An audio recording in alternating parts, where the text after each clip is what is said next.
Hello, plant enthusiasts! Welcome back to our channel. Today, we're diving into a fascinating topic, transportation in plants. In the plant kingdom, transportation is a crucial process for nutrient distribution and growth. Plants have two main types of transportation systems, xylem and phloem. Xylem is responsible for transporting water and minerals from the soil to various parts of the plant, including the leaves and roots. This system comprises tough cell walls that can resist high pressures created by the flow of water.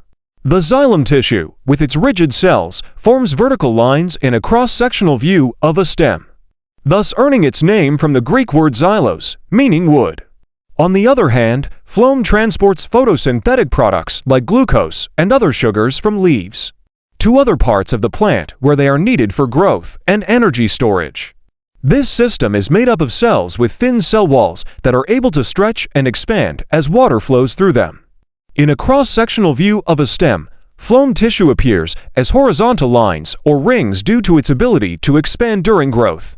So there you have it, an explanation about how plants move water and nutrients throughout their bodies. If you found this information intriguing, don't forget to hit that like button and subscribe for more fascinating plant facts. Thanks for tuning in, and until next time, happy gardening!